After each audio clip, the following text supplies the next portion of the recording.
Entonces, el tema era las controversias en cirugía de retina, y más que todo, vamos a comenzar en primer lugar con el desprendimiento de retina primario, ¿no? Las formas de poder solucionar este tipo de patologías.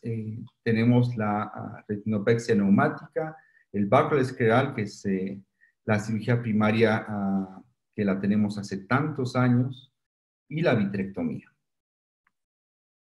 También, ahora sí, ¿no? Entonces, solo acotando un poco a lo que es la retinopexia neumática, curiosamente se ha comenzado ha comenzado a quedar en desuso. Hay muchos colegas, muchos especialistas en retina jóvenes que ya no la usan y prefieren ir directamente a la vitrectomía. Pero de todos modos se sabe que la retinopexia neumática, cuando hay un retina superior único o son pequeños, va muy bien y de hecho mejora la agudeza visual del paciente en el postoperatorio. Igual es muy buena, ¿no? No pierde tanta agudeza visual porque el procedimiento es sencillo, es no tan invasivo y la agudeza visual mejora bastante. Vamos, perdón, entonces se hizo un estudio donde se comparó la retinopexia neumática versus la vitrectomía, ¿no? Para el manejo de el desprendimiento de retina primaria, ¿no? Que es el pivot study.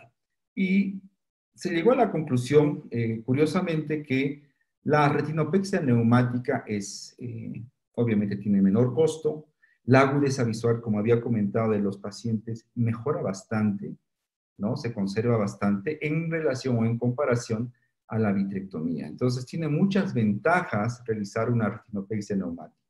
El asunto es que las nuevas generaciones también la usen. Esta es una cirugía, espero que la puedan ver bien, es solo para mencionar este procedimiento, ¿no? Puede ser el báculo escleral o la vitrectomía o el procedimiento combinado que muchos colegas lo realizan. En este caso es un procedimiento combinado. A ver. Bueno, es la vitrectomía. Ahí está, ¿no? Perdón. Y bueno, vamos a hablar un poco de la vitrectomía también. Resulta que la vitrectomía en el transcurso del tiempo se ha ido acentuando, ha ido ocupando espacio y las nuevas generaciones la realizan todo el tiempo. Entonces hay especialistas que solo realizan vitrectomía para cualquier tipo de procedimientos y han dejado al olvido tanto el báculo escleral como la retinopexia neumática, ¿no? En este estudio, del 2001 al 2011, al 2012 se hace una comparación para ver cuánto ha aumentado la vitrectomía en el transcurso del tiempo. Y claro, en el estudio comenta que es impresionante y es bastante marcada el aumento de la vitrectomía en el transcurso de un lapso de 10 años, ¿no? Imagínense ahora 2020, pues la vitrectomía es la primera opción. Pero también hay ventajas en la vitrectomía. Por ejemplo, en los pacientes diabéticos. Muchas veces la relación costo-efecto en pacientes diabéticos, realizarles una vitrectomía significa ahorrar mucho dinero en este tipo de pacientes. Este estudio es bastante interesante. Directamente haciendo una vitrectomía se puede liberar y evitar que el andamiaje del vitro comience a perjudicar a este tipo de pacientes siempre y cuando exista una estabilidad en ellos. Es un estudio bastante curioso y, claro, el costo-beneficio. Y ahora vamos a hablar un poco de los desprendimientos de retina que ya son más complicados. En este caso, la vitreoretinopatía proliferativa. Y voy a comentar un caso en particular. Actualmente llevamos como unos 10 casos donde en este tipo de pacientes con un desprendimiento de retina más una vitreoretinopatía proliferativa, aparte del procedimiento quirúrgico y las nuevas técnicas que se están usando para retinectomías, también colocamos el metrotexato. No en todos los pacientes, pero en este grupo de pacientes sí. y hemos tenido muy buenos resultados, ¿no? Al comienzo colocábamos una vez al mes por un lapso de 6 meses. Este tipo de estudios estuvieron descritos en la Academia Americana de Oftalmología, eran estudios bastante pequeños, que no pasaban de los 10 pacientes, y nos comentaron y en los resultados pues se evidenciaba ciertos beneficios, ¿no? Entonces, el metotrexate se comenzó a usar hace ya algunos años y ha ido muy bien, ¿no? Se ha ido pregonando poco a poco. Respecto a la técnica quirúrgica, el 2015 apareció este artículo sobre cómo se tiene que hacer una retinectomía en estos pacientes con BRP, ¿no? Que tiene que ser radial, que tiene que tener la retinectomía circunferencial para poder también tener áreas o zonas relajantes en la retina para que ésta pueda aplicarse y no se tenga que reoperar. Pero aparte de esa técnica, hay una nueva técnica que estamos manejando que se asemeja mucho al Tetris. Voy a mostrar en el video y se van a dar cuenta que obviamente existen áreas de retina, pero también es como es áreas donde se presenta el tejido y otras áreas donde no hay retina pero está vacío, y esas son las zonas relajantes. Me explico. Este paciente, esa es la angiografía preoperatoria, donde tenemos un marcado BRP de hace 6 meses, probablemente el desprendimiento de retina, era un niño de 12 años, y sabemos que el grado de inflamación en estos ojos pues es severo. Entonces, vamos a comenzar con el procedimiento. En este caso, hacemos la peritomía porque vamos a hacer un procedimiento combinado. Se encontró una diálisis gigante inferior. Entonces, muchas veces en esos casos se pone un báculo escleral no tan apretado. Hay mucha gente que no lo coloca, pero en este caso sí lo hicimos, ¿no? Entonces, ustedes ven la cantidad de membranas que se están retirando gradualmente, y una vez retiradas todas, vemos las zonas que realmente están afectadas para poder realizar y hacer una retinectomía, pero siempre y cuando liberamos el tejido y el tejido está un poco más móvil. Entonces, a esto me refiero, ¿no? Entonces, se hace primero como el Tetris. Ese tipo de áreas relajantes nos ayuda, y se ha visto que ayuda mucho a la aplicación de la retina sin que el momento de contraerse, esta vuelva a desprenderse, ¿no? Es un procedimiento bastante interesante. Luego se coloca toda el endoláser y ahí tenemos. Entonces, no, esta es una zona, pero depende de la extensión del desprendimiento o de la retinectomía que tengamos que hacer para que tener esas relajantes. Normalmente, con ese tipo de relajantes, a veces en la porción inferior son 2 o 3 relajantes, ayuda bastante. Entonces, el artículo del 2015 mencionaba que se tenían que hacer relajantes periféricas, ¿no? Y la retinectomía tenía que ser radial. En este caso, la retinectomía es más bien como el Tetris, y hemos visto que tiene buenos resultados, unos resultados bastante interesantes. Entonces, sigo con el video. Una vez hecho el endoláser, hacemos el intercambio, colocamos aceite de silicón, ajustamos bien la banda como corresponde y se finaliza el procedimiento.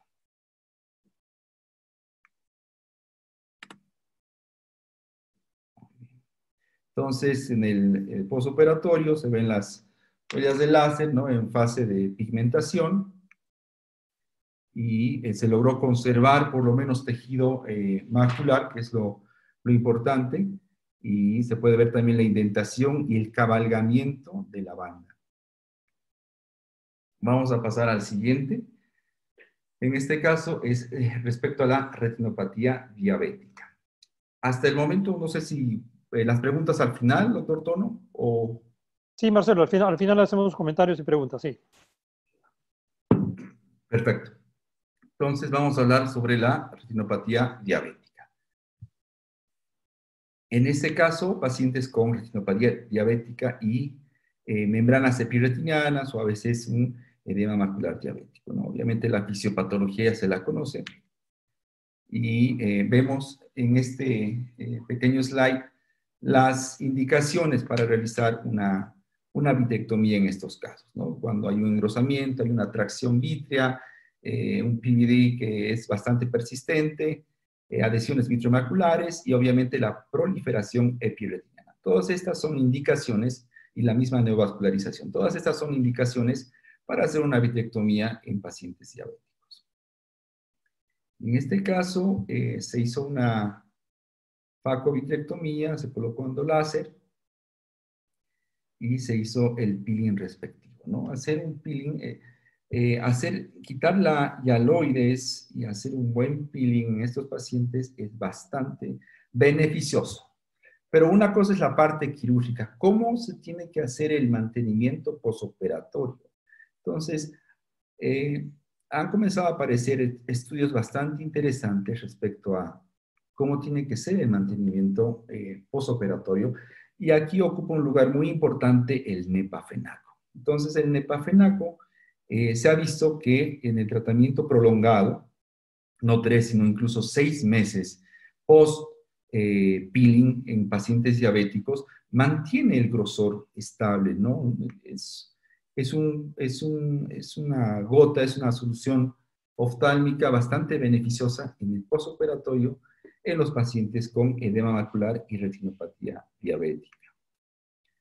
Entonces, ahora estamos haciendo vamos a hablar sobre desórdenes a nivel macular. Entonces, en este caso, vamos a hablar sobre los agujeros maculares, ¿no? Y nuevas técnicas que se manejan. Sabemos que las tinciones que tenemos para hacer una limitorexis, tenemos el azul brillante, tenemos la triamcinolona, pero también han comenzado a aparecer nuevas tinciones que todavía no están aprobadas, ¿no? Hay un estudio que hizo el doctor Mauricio Maya con el azaí, ¿no? Que es una fruta brasilera, que todavía no está concluido, pero es una opción más. Pero aparte de las tinciones, también es algo que hemos ido viendo, el manejo de contrastes de luces asociado a las tinciones. Entonces,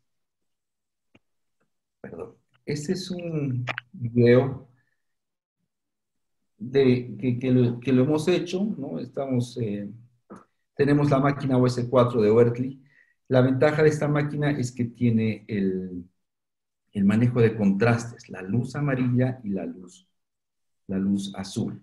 Entonces, una vez que colocamos la tinción, el azul brillante, por ejemplo, regulamos los contrastes. Como ustedes ven en la pantalla de la plataforma OS4, se comienza a regular la luz amarilla y la luz azul, justamente para tener, al variar estos contrastes, dependiendo la tinción, se puede ver un poco, es como un plus, se puede ver un poco mejor lo que uno está haciendo. Lo mismo con el sangrado, se varía el amarillo para poder ver mejor si existe algún tipo de sangrado a nivel macular, retiniano, etc.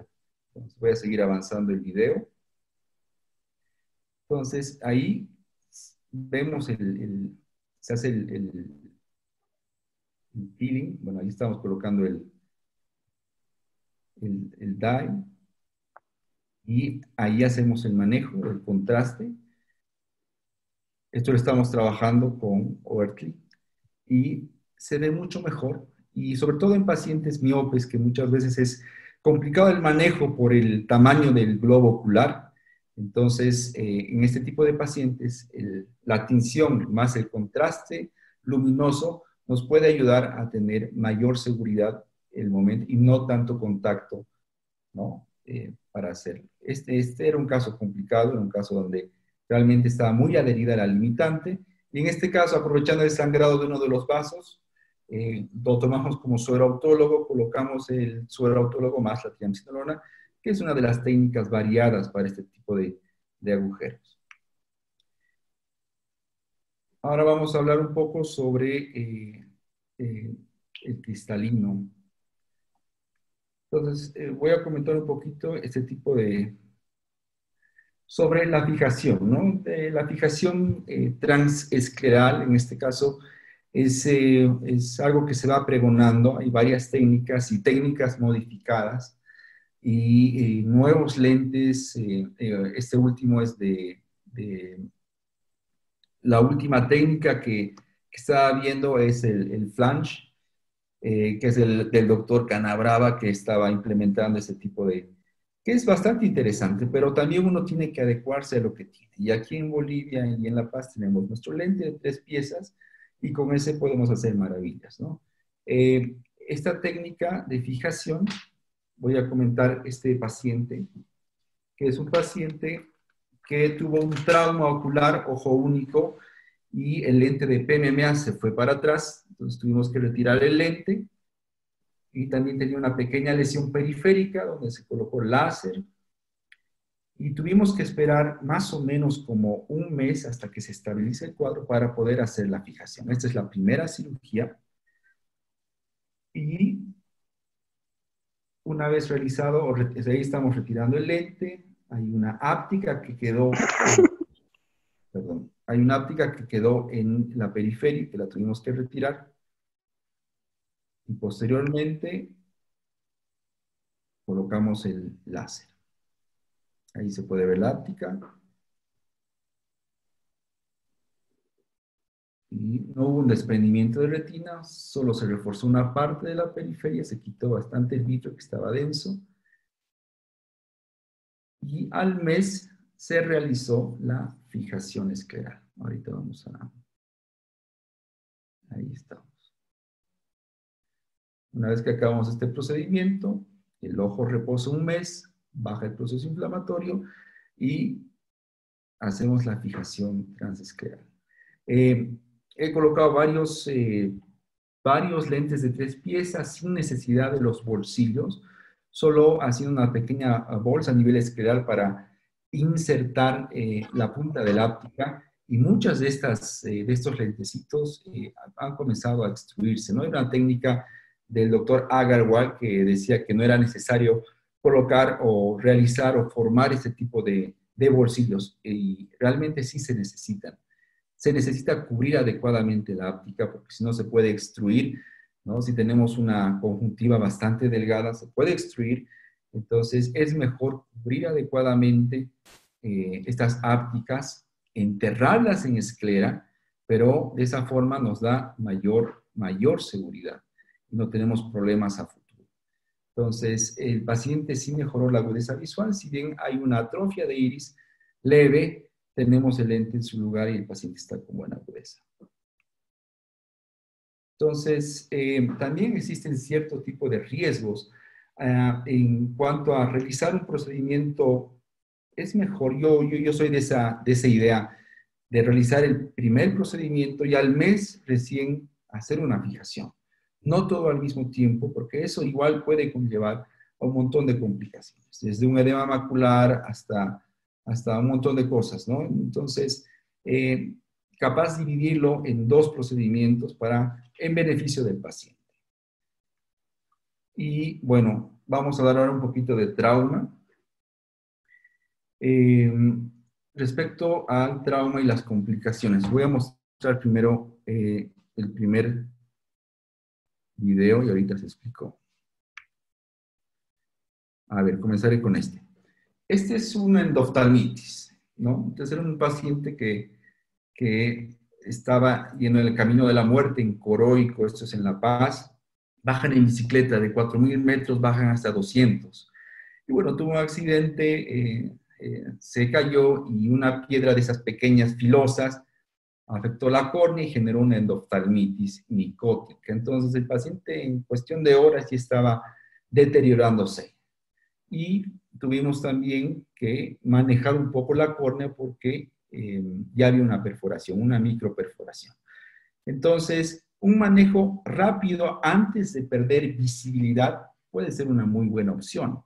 En este caso, este paciente, obviamente se le hizo todos los tratamientos respectivos, el tratamiento médico, las inyecciones previas, pero veíamos que esto estaba avanzando muy rápido. Entonces, antes de perder visibilidad en la córnea, decidimos hacer una lensectomía y una vitrectomía inmediatamente. Entonces, como ustedes ven, la córnea está ya bastante dañada.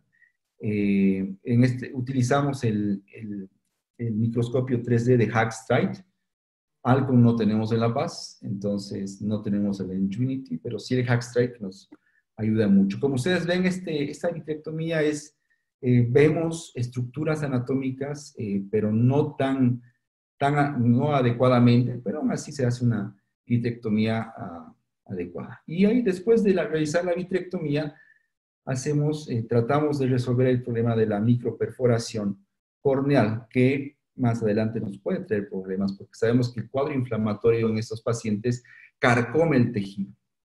Entonces se coloca membrana amniótica y en el postoperatorio se ve que ya el área de la córnea estaba por lo menos cubierta, ya no había esa perforación.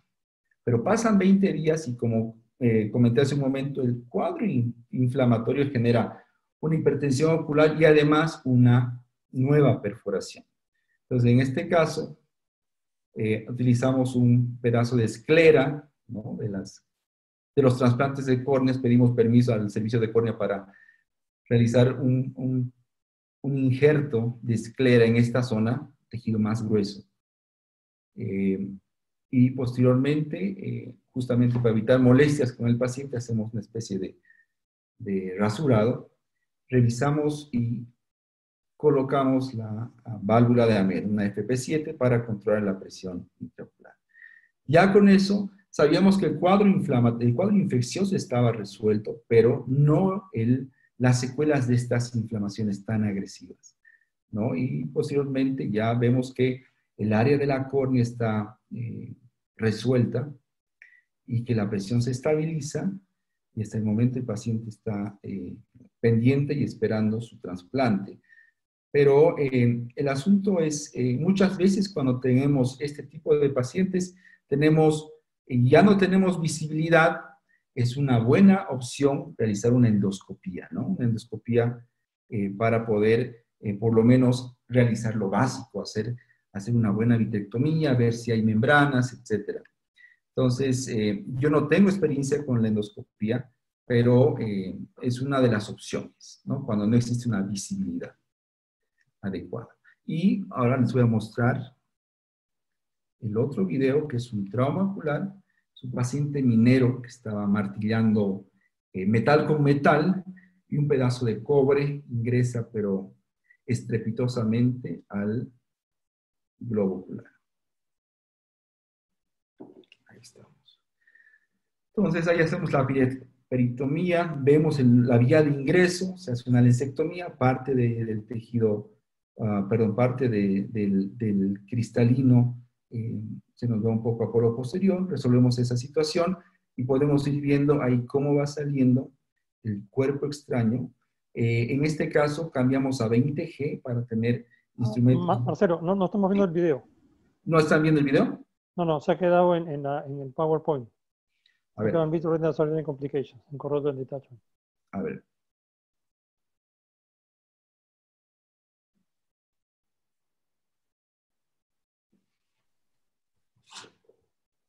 ¿Ahora sí lo pueden ver o...? No, seguimos viendo la misma pantalla. El PowerPoint.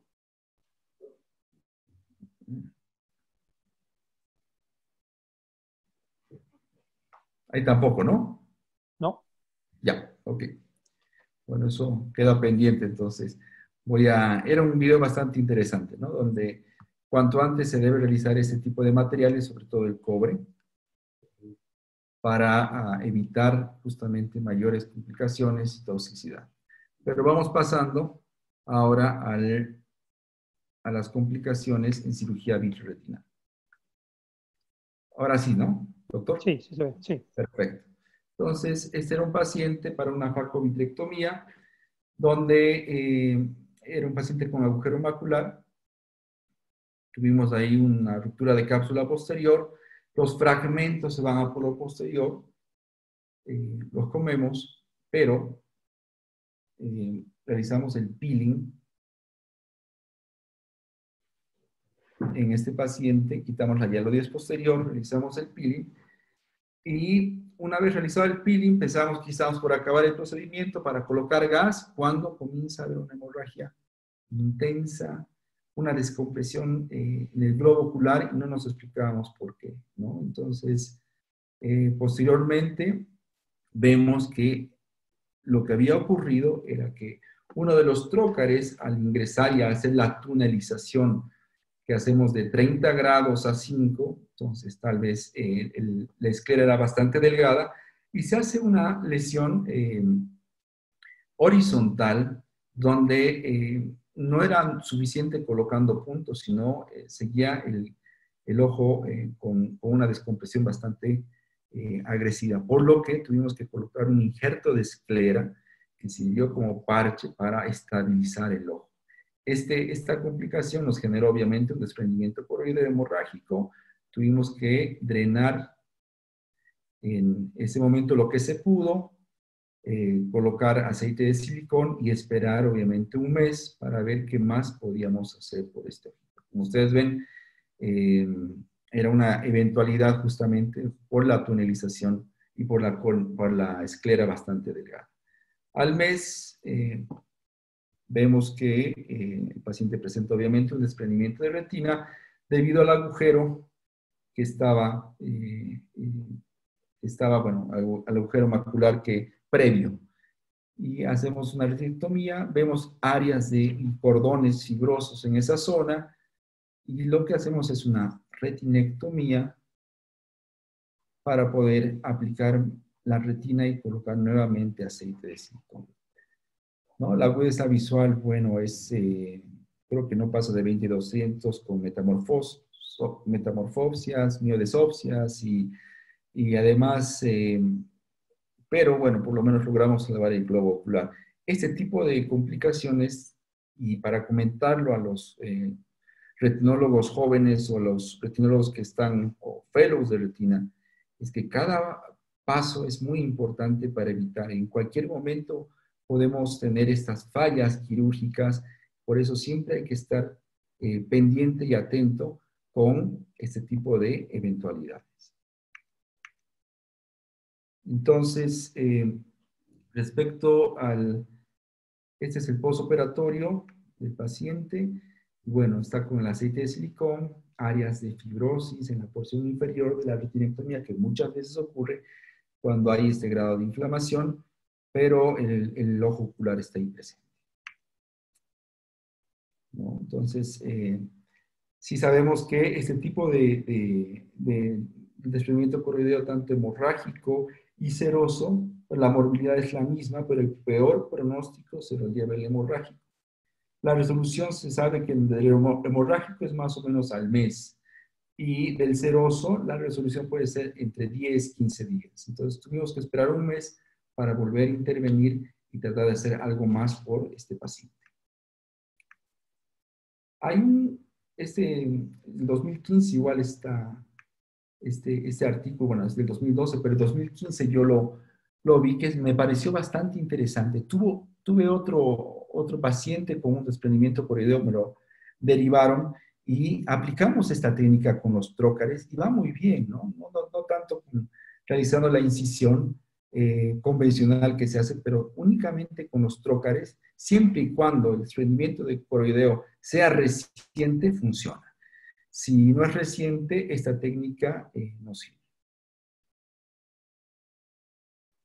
Es solo cambiar la angulación del trocar para que pueda, el contenido hemático pueda eliminarse. Por último, vamos a hablar sobre la retina pediátrica. Estos son bebés que se les hace una lensectomía, tenían retinopatía de la prematuridad, y lo curioso y lo que quiero hacer mención acá es lo importante de realizar una buena vitrectomía. Y muchas veces cuando pensamos en realizar o haber realizado una buena vitrectomía, pasa el tiempo y vemos una retina todavía con hialoides, ¿no? La hialoides es lo más adhesivo que existe en estos pacientes, y justamente esto es un mes antes, esto es al mes donde Volvemos a ver al paciente y vemos que la hialoides pues estaba otra vez ahí presente, el cuadro inflamatorio genera nuevamente tracción y tenemos que volver a entrar para hacer toda una limpieza como se debe. Mucho ayuda la triamcinolona, las tinciones, pero como ustedes ven, es como si no hubiéramos hecho nada. Entonces hay que ser muy cauteloso al realizar este tipo de vitrectomías, ¿no? Ayuda mucho las tinciones, sobre todo la triamcinolona, para poder evitar. Y aún así, cuando uno piensa haber hecho una buena cirugía, hay que estar al pendiente porque pueden pasar cualquier tipo de tracciones. Entonces, respecto a esto, una serie de papers que fueron presentados respecto a este tipo de complicaciones, la contracción, la tracción de la hialoides, una vez realizada la vitrectomía, ¿no? Entonces, esto es algo a considerar y es algo que suele ocurrir. A veces tal vez el manejo, y iba a mostrar un paciente con retinopatía de la prematuridad tardía, era un joven de 18 años que ya había acabado el colegio y veíamos un área vascular, entonces teníamos que rodearla con láser, le ofrecimos eso al paciente y únicamente el láser me generó un desprendimiento de retina. Era tan débil esa retina, una retina enferma, que tuvimos que entrar a operar para aplicar solo por colocar láser. Entonces, hay que ver también parámetros, hay que ver, manejar con pinzas a estos pacientes. Bueno, esto es igual sobre la contracción y creo que ahí estamos. Gracias. Muy bien, Marcelo, muchísimas gracias. Interesantes tus casos y complicados esos casos de los niños, los prematuros, son casos muy difíciles que muy pocos cirujanos quieren meterse a ellos, porque son casos muy complicados. Pero sí tienes razón que en esos casos pues, pelar la hialoides posterior es muy difícil, ¿no? Justamente estuve viendo hace poquito estuve escuchando una clase, no sé si estuvieron, del doctor Mateo en Barcelona, sobre retinopatía miópica, en casos de miopía. Había un webinar de la Sarif, y él comentaba que esos casos es cuando él pone triamcinolona, pela la hialoides posterior, pero que sigue quedando hialoides posterior. A pesar de que uno ve el anillo que se levanta y todo, sigue quedando hialoides posterior. O sea, hay que volver a teñir, hay que varias veces hacerlo, y en esos casos pediátricos es más difícil todavía porque están muy pegados, ¿no? Casos muy complicados realmente. Bueno, y a ver, algunas preguntas que te quería hacer tú. O sea, tú sigues haciendo, como empezaste con la retinopexia neumática, tú sigues haciendo retinopexia neumática. En algunos casos sí, donde obviamente la lesión es una sola lesión superior, sí la hago. Cuéntame, tú que estás ahí en la altura, ¿qué gas utilizas? ¿En qué porcentaje de gas usas? ¿Cuánto tiempo te dura ese gas? Sí, bueno, utilizamos sobre todo el C3F8, pero el SF6 también en algunos casos. La concentración es la misma que está descrita en los libros. La única, digamos, no digo complicación, pero sí hay que saber explicar al paciente es que el C3F8 dura más un mes, ¿no? A veces dura hasta 2 meses, ¿no? Y eso es obviamente por la altura. Entonces, un SF6, en vez de durar de 10 a 15 días, pues puede estar durando un mes. Y eso es una realidad. Es la duración de la burbuja, nada más. Pero las concentraciones son exactamente las mismas. Interesante. Yo también, te cuento, yo también uso todavía retinopexia neumática en un buen número de pacientes y los resultados son bastante buenos. Bastante buenos. A ver, Renzo, ¿tienes alguna pregunta por ahí? Sí, claro que sí, Marcelo, espectaculares tus videos, muy bonitos casos y la verdad es que también muy retadores, increíble cómo los enfrentas. Tenía algunas preguntas que hacerte. Me llamó mucho la manera en la que enfrentaste el tema del desprendimiento coroideo hemorrágico. Mencionabas que tú esperabas casi hasta cerca de 30 días para intentar hacer el drenaje.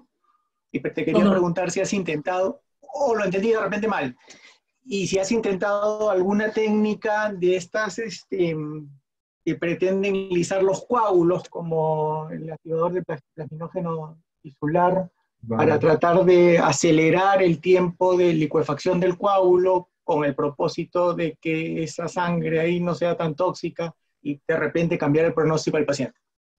Exactamente. En realidad hacemos el drenaje inmediatamente, ¿no? Ah, ok. Pero sí, en este caso particularmente era porque el agujero macular era el que nos ocasionó un desprendimiento de retina. Y para Claro. evitar, justamente para tener que reoperar nuevamente, es que esperamos un mes. Ah, correcto. Eso es.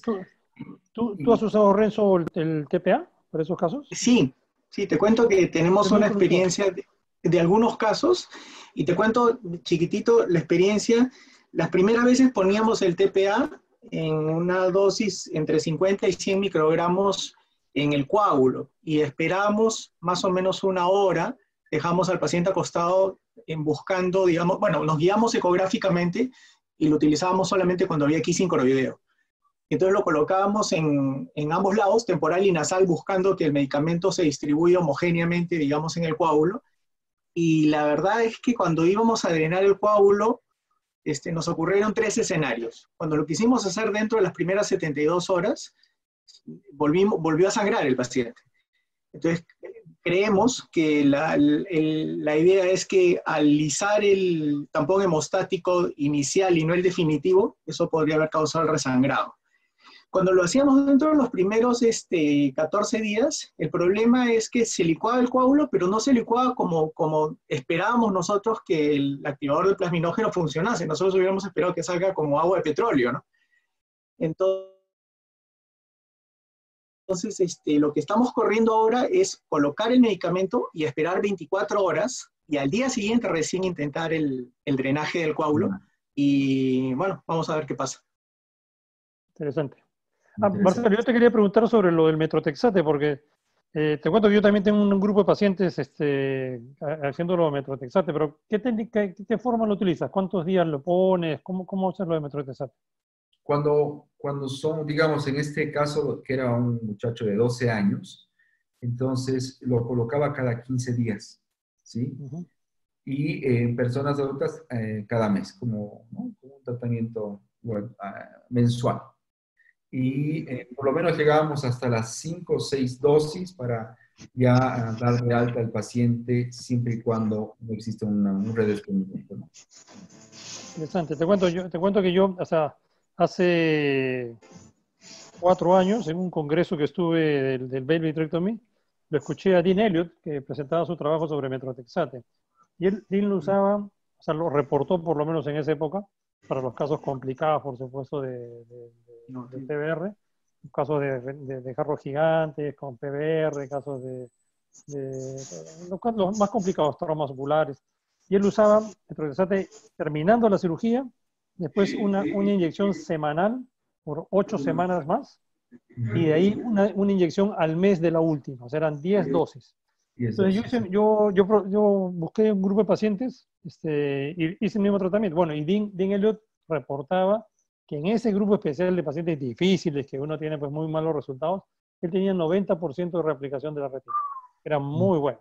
Entonces yo repliqué y lo hice en un grupo de pacientes míos y de hecho lo estoy pensando ya para publicarlo, ya lo mandé para revisar pero a mí no me fue tan bien. A mí me fue, yo más o menos estoy en un 60-70% de reaplicación y bueno, pues me fue un poquito mejor de no hacer nada. Pero ahora están haciendo un estudio multicéntrico. Dean Elliott está haciendo un estudio multicéntrico, justo me ha mandado a ver si quería participar.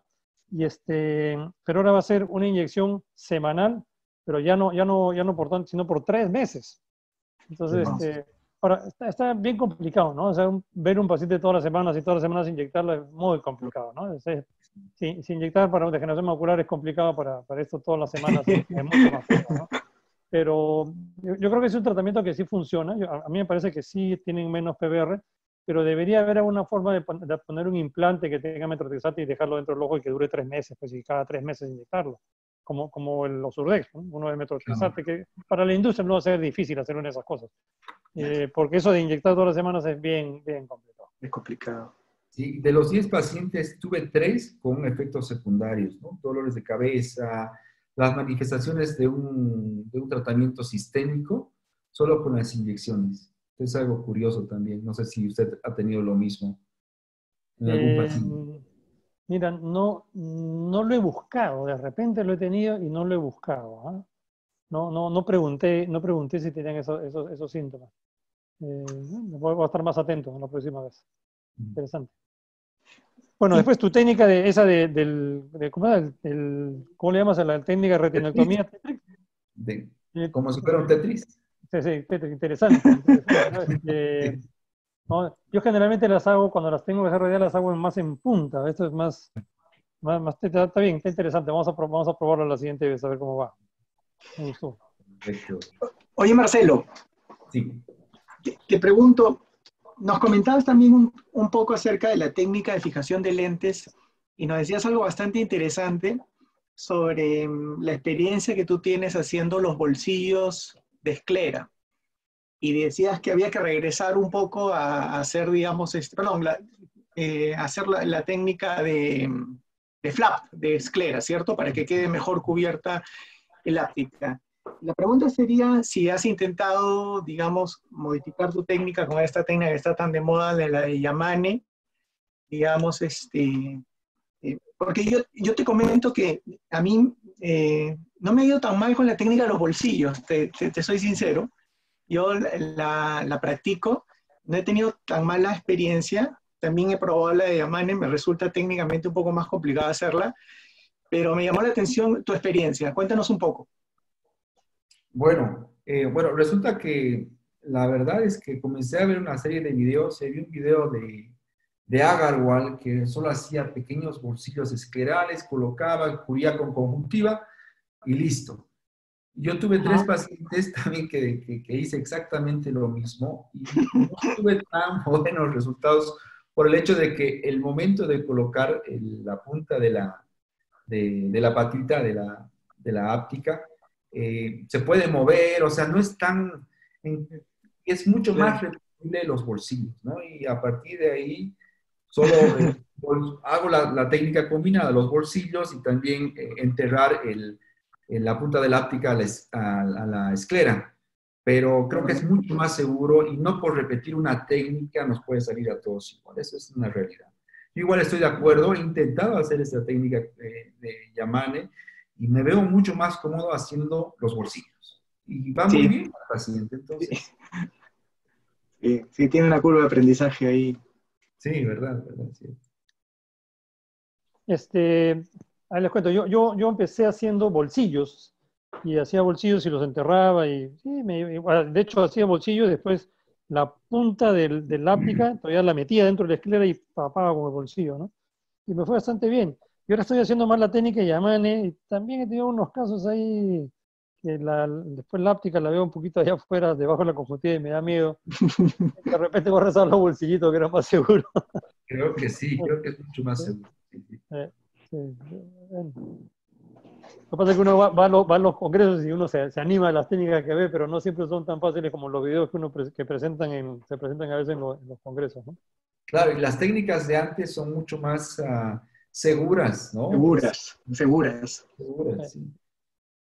Sí. Oye, Mauricio, y en el tema de ese caso que presentaste, que me gustó muchísimo también, el tema de la endoftalmitis micótica, ¿cuál es tu protocolo, digamos, cuando lo enfrentas, digamos, porque primero que una evolución sumamente agresiva y, digamos, lograste sacar ese ojo adelante, el micótico que estás utilizando intravitrio, digamos, que utilizaste para combatir esa vitrectomía, esa infección, ¿cómo es tu protocolo, digamos, ante esos casos? Y cuando tienes una córnea opaca, que ya no te permite la visualización, ¿cuál es tu experiencia de repente con queratoprótesis queratoprótesis temporal o prefieres utilizar endoscopía? Muy bien. Lo curioso de estos casos es que el paciente está a 200 metros sobre el nivel del mar y de 4.000 a 200, ahí ocurre el accidente y obviamente comienza todo. Pero capaz el cuadro micótico hubiera sido mucho más agresivo si no hubiera vuelto a subir a la altura, ¿no? A hacerse atender. Y lo curioso de este caso es que por más de que vino a la altura, igual a las 12 horas ya estaba con una perforación corneal y estaba con un montón de complicaciones. Entonces, este caso en particular ameritaba hacer algo Incluso colocamos inyecciones intravítreas de fluconazol antes de meterlo a quirófano, y también en la solución salina balanceada colocamos la concentración respectiva para hacer este tipo de vitrectomías. Pero normalmente colocamos las inyecciones intravítreas, el tratamiento tópico, o mandamos el vitrio antes de colocar cualquier inyección para que lo analicen y obviamente confirmar el cuadro, pero esto era clavado a algo micótico y que teníamos que manejar. Entonces básicamente es eso, ¿no? En La Paz, solo te digo, en La Paz no es tan común tener cuadros micóticos por la misma altura, estabilidad y demás. Por eso fue algo curioso. Algo curioso. Doctora Magali, buen día, creo que quiere. Hola, felicitaciones por la excelente charla y los casos terribles, pero muy interesantes para nosotros. Mi pregunta era, en general para todos ustedes, por la experiencia que tienen, y el uso de metrotexate, ¿en qué casos de DR con PBR deciden usar metrotexate y en qué casos deciden hacer retinectomía? ¿Yo comienzo? Sí, tú eres el invitado, así que sí. Bueno, en esto, cuando se hace una retinectomía y el paciente ya tiene PBR, entonces ya lo estoy usando de rutina, colocar el metrotexate. Como decía el doctor Tono, una dosis post procedimiento quirúrgico y después ya dependiendo, ¿no?, los ciclos, si es cada 15 días o cada mes. De esa forma lo estamos haciendo. Pero por más de que si uno hace una retinectomía y hay una retina enferma, hay BRP, PBR, entonces sí vale la pena utilizar el metrotexate. Esa es mi experiencia. Magali, yo lo estoy usando en los casos que ya han tenido 2 o 3 cirugías de desprendimiento de retina y que siguen haciendo PBR, entonces en esos casos lo utilizamos. Lo hemos usado en casos de desgarros gigantes en personas muy jóvenes. Personas muy jóvenes que hacen más PBR también, y en casos de trauma ocular, que tienen también que tienen trauma ocular con muchísima proliferación. Entonces, para esos 3 casos son básicamente para los que lo usamos nosotros. Se supone que uno debe usarlo en los casos porque tú sabes que la probabilidad no es mucha de éxito, entonces en esos casos ayuda un poco más. Ahora, no es que no se puede usar antes, pero siempre pues da un poco miedo a la toxicidad que pudiera hacer que tenga este medicamento, ¿no? Porque los pacientes que ya está demostrado que los pacientes que tienen desprendimiento de retina y que hacen PBR tienen peor agudeza visual que los que no hacen PBR, así haya pegado la retina. Ahora, con metrotexate probablemente tengan peor agudeza visual todavía, pero no se ha hecho estudios de eso, ¿no? Entonces tampoco se trata de ponerle metrotexate a todos los pacientes, sino en los casos pues, malos, nada más. ¿Y has puesto entonces, después de hacer retinectomía, has puesto también metrotexate?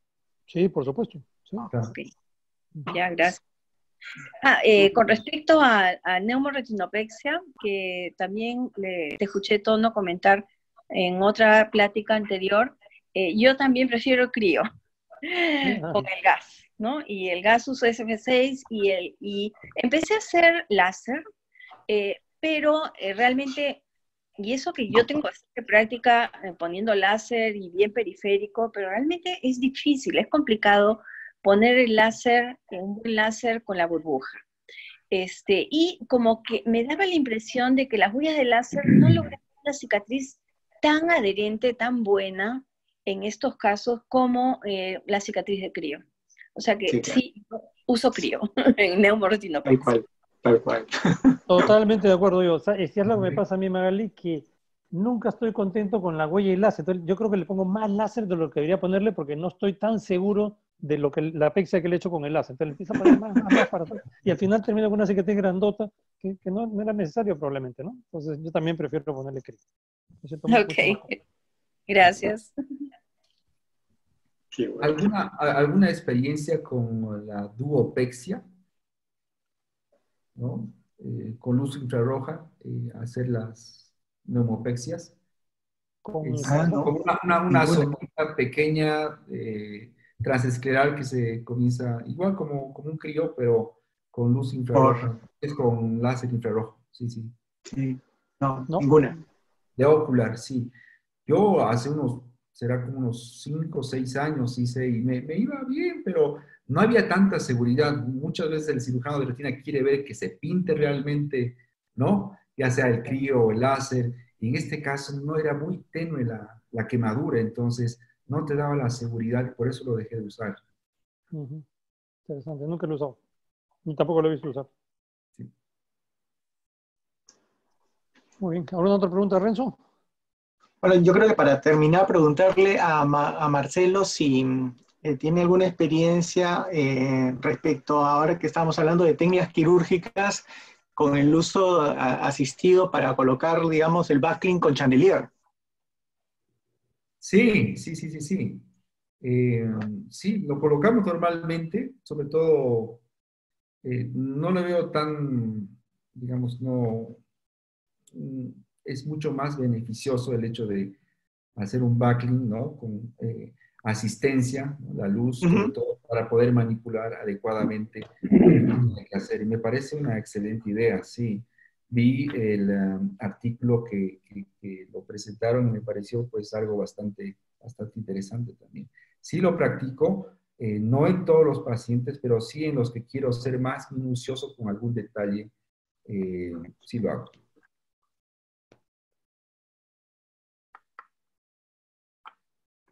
Hay un colega que está levantando la mano. Yo soy Alberto Manrique, de Trujillo. Doctor Manrique, ¿cómo está? Buenas noches. Gusto de escucharlo. Renzo, buenas noches, y Marcelo, qué gusto de verte y escucharte y ver también. Marcelo, yo he tenido experiencia con la retinopexia neumática, también uso crío y creo que va bastante bien, y yo pienso que a raíz del trabajo en el año 2018 que hizo la doctora Hillier, Roxana Hillier en Canadá, nos ha abierto los ojos, porque resulta que finalmente encontró que la retinopexia neumática, en los casos seleccionados, obviamente, que nosotros sabemos, es mejor que la vitrectomía. Y bueno, esto es un ahorro enorme de recursos, de tiempo, la cosa resulta muy sencilla, y sobre todo que el ojo queda, si es que uno fracasa, el ojo queda listo para cualquier otra intervención y no pasó nada. Entonces, realmente yo soy un hincha de la retinopexia neumática. Pero quería preguntarte, tú que estás a 4.000 metros de altura, ¿qué cantidad de gas estás usando y si no te da temor? Porque en el trabajo de la doctora Hiller de Canadá, ella usa 0,6 de SF6 o 0,3 de C3F8. El poner C3F8 puede ser más benigno porque son pues, una cantidad de 0,3. El otro es el doble. Entonces, ¿cómo te va con los gases a 4.000 metros de altura, Marcelo? Bueno, y un saludo para ti y tu familia. Un saludo, doctor. Antes que nada, agradecerle por enseñarme a hacer retinopexias neumáticas, porque fue el doctor Manrique el que me incursionó en estas técnicas. Lo que le había comentado al doctor Roca, ¿no? De concentraciones no tenemos ningún problema, es la duración de la burbuja de gas el único problema en la altura. Entonces, pacientes que vienen de lugares o de otras ciudades, lamentablemente tienen que quedarse un poquito más de tiempo en La Paz, pero es el único. Después, no he tenido ningún tipo de, tanto en concentraciones expansibles, no expansibles, no he tenido ningún tipo de problema. Creo que Ramiro quería hacer un comentario. Ramiro, ¿estás por ahí? Sí, Renzo, aquí estoy. Muchas gracias. ¿Cómo estás? Comentarle, primero que nada, Marcelo, excelente tu charla, la he disfrutado. Doctor Roca, quería comentarle, de repente se están quedando un poquito cortos con el metotrexato. Ustedes están usando 200 microgramos y tranquilamente podrían ser 400, y en uveitis, en la fase de inducción, a veces usamos 2 inyecciones semanales por un mes, y luego pasamos a una inyección semanal por otro mes. Entonces, de repente, en estas circunstancias, críticas de un posoperado reciente podrían incrementar la dosis, ¿no? Eso es lo que quería comentarles. A 400 semanales, Ramiro. 2 por semana por 8 veces y luego 1 por semana por 8 veces más. ¿De 400 miligramos, dices? Sí, pueden subir hasta 400 microgramos. Ah, interesante. De repente podrían probar, ¿no? Claro, claro. 400 microgramos 2 veces por semana y vamos viendo cómo va un par de semanas, ¿no? Que sería el tope de la dosis de inducción. Ok. Muchas gracias, Ramiro. Muy buen dato. Gracias. Sí. Gracias. Gracias a ustedes.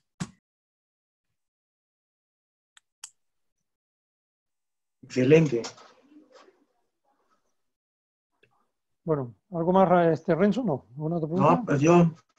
¿No? Marcelo ha contestado todas mis dudas. Muchas gracias, Marcelo. Marcelo, muchísimas gracias. Ha sido un gusto tenerte en la Sociedad Peruana de Oftalmología y en el grupo de Retina. Ha sido un privilegio estar contigo esta noche, así que muchas gracias. Estamos muy contentos con tu presentación. Y nada, ya nos estaremos viendo y juntando próximamente. Saludos a la familia y un fuerte abrazo. Muchas gracias. Un fuerte abrazo. Gracias. Gracias, doctor Tono. A todos, muchas gracias. Gracias, Renzo. Y a la sociedad. Gracias a ti. Hasta luego. Un abrazo. A cuidarse. Nos estamos viendo. Finalmente. Gracias. Adiós. Gracias, Tono. Gracias, Renzo. Un abrazo.